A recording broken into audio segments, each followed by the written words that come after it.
বিএনপিকে বাদ দিয়ে তৃতীয় পক্ষের সাথে গিয়ে সরকার গঠন করবে, ক্ষমতা উপভোগ করবে, সব সময় ক্ষমতায় থাকতে চায়, কখনো ক্ষমতার বাইরে থাকতে চায় না তারা। ঠিক কিনা ভাইরা? কিন্তু কি হয়েছে, এটা শহীদ প্রেসিডেন্ট জিয়াউর রহমানের ঘোড়া বিএনপি। এই দেশের স্বাধীনতার ঘোষণা দিয়েছেন শহীদ প্রেসিডেন্ট জিয়াউর রহমান। এই দেশের স্বাধীনতা যুদ্ধে সবচেয়ে বেশি ভূমিকা রেখেছেন শহীদ প্রেসিডেন্ট জিয়াউর রহমান। এদেশের জন্য দেশনেত্রী বেগম খালেদা জিয়া, জননেতা তারেক রহমান যা করেছেন তা অন্য কোন পরিবার করেছে? অন্য কেউ করেনি। এদেশের জনগণ জননেতা তারেক রহমান সহ তাদের পরিবারকে মন থেকে অন্তর দিয়ে ভালোবাসেন। সো এত সহজ না এই বিএনপিকে ধ্বংস করা, এত সহজ না। আপনারাও চেষ্টা করেছেন, আপনারাও তখন পার্ট ছিলেন। কি হয়েছে একজনের তো কোনো খবরই নেই। আমি কিছুদিন আগে একটা রেকর্ডিং শুনেছি, শুনলাম। আমি আবার একটু সোশ্যাল মিডিয়াতে একটু দুর্বল মানুষ, আমি সোশ্যাল মিডিয়াতে যোগাযোগ নাই, আমি আমার ফেসবুক ইউজ করি না, আপনারা জানেন। তো আমি শুনলাম উনি একটা বক্তৃতা দিচ্ছেন, একটা বলছেন, ফোনে আলাপ, শেখ হাসিনা ও তার ঘনিষ্ঠ সবার কথা বলতেছে। যাক, আমি সেদিকে যেতে চাই না।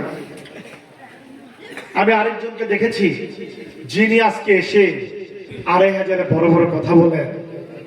4 দিন আগে তো নজরুল ইসলাম বাবুকে আঙ্কেল করতে করতে জীবন দিয়ে দিয়েছেন, আঙ্কেল বলতে বলতে জীবন দিয়ে দিয়েছেন। বাড়িতে যেত আঙ্কেলকে ফোন করে,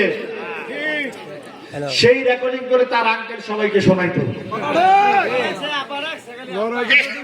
মামলা হলে ফোন করতো তার আঙ্কেলকে।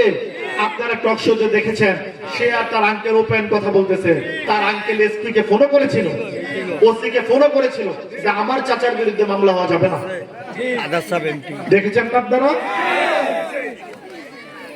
আজকে যখন আপনাদের সামনে বড় বড় কথা বলে, আপনাদের মুখ কোথায় থাকে? আর পারবে না, আর পারবে না। এইভাবে দালালি করে, এভাবে বাবুর চামচামি করে আজকে বড় বড় কথা বলবে? 17 বছর কোথায় ছিল? যখন জননেতা তারেক রহমানের নেতৃত্বে, জননেতা তারেক রহমানের ডাকে আমরা গণতান্ত্রিক আন্দোলন করেছি, রাজপথে থেকেছি, আমাদের লোকজন গুলি খেয়ে মারা গিয়েছে, তখন কোথায় ছিল তারা? এখন সুবিধা নিতে আসছে।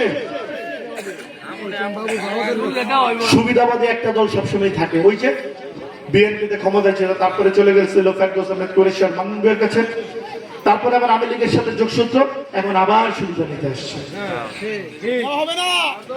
শোনেন, আমি আপনাকে বলি, আমাদের নেতা জননেতা তারেক রহমান অত্যন্ত বিচক্ষণ মানুষ। সারা বাংলাদেশের সবকিছু ওনার রেকর্ডে আছে। উনি জানেন কে কোথায় কি করেছে। সো উনি জানেন তাকে কিভাবে মূল্যায়ন করতে হবে, সেই ব্যাপারে আমার কিছু বলার নেই। শোনেন, এই যে যার বক্তৃতায় বলেন তালা বাবা, বক্তৃতায় গিয়ে বলে চাঁদাবাজি 50 কোটি, ও 50 কোটি টাকা একসাথে চোখে দেখেছে? ২৫০০ একটি টাকা চাঁদাবাজি হয়েছে? ২৫০০ কোন ইন্ডাস্ট্রিয়ালিস্টরা হ্যারাসমেন্ট হয়েছে? সকল প্রকার ইন্ডাস্ট্রিয়ালিস্ট যারা আছে তারা অত্যন্ত শান্তিপূর্ণ ভাবে আছে। ২৫০০ আমাকে টিএনও, তৎকালীন ওসি, তৎকালীন টিএনও এবং আর্মি ক্যাম্প থেকে যে ফ্যাক্টরিগুলোতে তালা মেরেছে আমাকে ইনফরমেশন দিয়েছে। আমি নিজ দায়িত্বে ২৫০০ সকল বিএনপির নেতাকর্মীকে নিয়ে সেই তালাগুলো কেটে দিয়ে ফ্যাক্টরির মালিকদের সাথে কথাবার্তা বলে আসছি যে আপনাদের যদি কোনো সমস্যা আমাদের সাথে যোগাযোগ করবেন, সংগঠনের সাথে যোগাযোগ করবেন, আপনাদের সামগ্রিক সহযোগিতা করা হবে। এটা আমাদের জননেতা তারেক রহমান সাহেবের নির্দেশ। কাউকে কোনো প্রকার অন্যায় অত্যাচার করা যাবে না, কোনো চাঁদাবাজি করা যাবে না, কাউকে হ্যারাসমেন্ট করা যাবে না। আমরা সেই নির্দেশ পালন করতে এসেছি ভাইয়েরা। আপনার কি কোনো জব এক্সপিরিয়েন্স আছে? তোর চাকরি দেখা আর আমার কপালে নেই। আমি চেষ্টা করছি, হচ্ছে না, এটা আমার দোষ। টাকা হলে মানুষের অবস্থান পরিবর্তন হয়, কিন্তু রুচির না। এমন ছেলের কাছে বিয়ে হলে যে কোনো মেয়ের আর্থিক নিশ্চয়তা থাকবে। টাকা পয়সা কি সব? আর একটা প্রাইভেট চাকরি করে তো সরকারি চাকরির জন্য চেষ্টা করা যায়। বেসরকারি চাকরি করতে গেলেও টাকা লাগে, লিঙ্ক লাগে, যেটা কোনোটাই আমাদের নেই। জীবনটাকে সবসময় সহজভাবে দেখবে। অর্থ মূল্য ছাড়া কোনো কাজের কোনো মূল্য কেউ দিতে চায় না। বিয়ে করে ফেলো আমাকে। খাওয়াবো কি তোমাকে আমি? বেকার ছেলে মুখ দেখাটা একটা বিরক্তিকর। এক রত্তি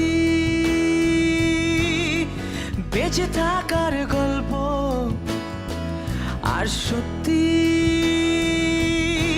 বন্ধুত্বের সংকল্প,